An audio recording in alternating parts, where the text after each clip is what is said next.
Halo Sobat Rupiah. Jadi apakah kalian tahu apa itu sistem pembayaran? Sistem pembayaran adalah sistem yang mencakup seperangkat aturan, lembaga, dan mekanisme yang dipakai dalam melaksanakan pemindahan dana guna memenuhi suatu kewajiban yang timbul dari suatu kegiatan ekonomi.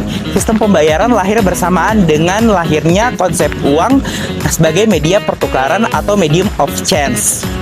Nah, tujuan pembayaran ialah aman, mudah diakses, integritas, mendukung literasi digital, dan inklusif sampai ke pelosok. Sejak kehadiran si kotak-kotak hitam putih satu ini, kehidupan warga negara 62 jadi makin instan. Tinggal arahin kamera HP, kita jadi bisa bayar apapun cuma dalam kedipan mata. Sungguh praktis. Inilah Kris, Kris. Sementara itu, sistem non-tunai seperti transaksi retail, transaksi ini meliputi QRIS, e-wallet, dan kartu. Yang kedua yaitu nilai besar seperti SKNBI dan BI Fast. Dengan sistem ini, Bank Indonesia memastikan transaksi itu aman, cepat, dan mendukung digitalisasi ekonomi. Alat pembayaran tunai biasanya digunakan untuk melakukan pembayaran terhadap suatu transaksi secara tunai. Di Indonesia sendiri, uang tunai yang diberlakukan adalah rupiah yang dikeluarkan oleh Bank Indonesia, yang mana berupa uang kertas dan uang logam dengan denominasi yang beragam. Selanjutnya ada jenis-jenis sistem pembayaran. Secara garis besar, sistem pembayaran dibedakan menjadi dua, yaitu sistem pembayaran tunai dan sistem pembayaran non-tunai. Perbedaannya terletak pada instrumen yang digunakan. Sistem pembayaran tunai menggunakan uang kartal atau uang kertas dan logam sebagai alat pembayarannya. Nah, teman-teman, tentunya sistem pembayaran mempunyai uang tunai dan non-tunai. Nah, di sini saya akan menjelaskan apa saja kelebihan dari sistem pembayaran tunai.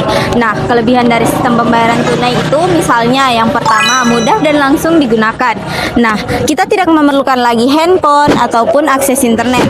Yang kedua yaitu mudah untuk transaksi kecil. Misalnya kita ingin membeli makanan atau bahkan membayar parkir. Yang ketiga yaitu kita tidak memerlukan biaya transaksi. Nah, dengan kita melakukan sistem pembayaran tunai, kita tidak memerlukan biaya admin. Nah, yang selanjutnya yaitu sistem pembayaran tunai juga akan lebih menjaga privasi kita. Sistem pembayaran tunai juga mempunyai kekurangan. Nah, kekurangan dari sistem pembayaran tunai itu uang tunai yang kita pegang akan beresiko untuk hilang atau bahkan dicuri orang. Nah, selain itu juga sistem pembayaran tunai juga kekurangan dari sistem pembayaran tunai juga yaitu kita tidak bisa bertransaksi dengan jarak jauh atau seperti kita ingin belanja online. Selain itu, sistem pembayaran non-tunai juga memiliki kelebihan dan kekurangannya. Untuk kelebihannya itu yang pertama, cepat dan praktis karena cukup dengan scan QR, tap kartu, dan juga transfer.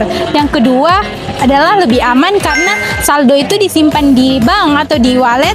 Yang ketiga, tidak perlu uang pas karena semuanya itu sudah dihitung otomatis. Yang keempat, adanya riwayat pembelian sehingga memudahkan untuk pengaturan keuangan. Serta yang kelima itu tentunya bisa melakukan transaksi atau pembayaran jarak jauh.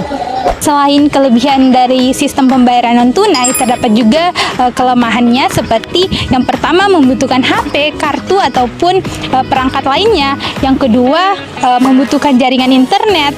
Yang ketiga rentan terhadap penipuan jika penggunanya tidak berhati-hati. Yang keempat adanya biaya admin pada beberapa jenis pembayaran. Dan yang terakhir tentunya bergantung pada baterai perangkat, karena jika baterai perangkat habis maka tidak bisa melakukan pembayaran ataupun transaksi.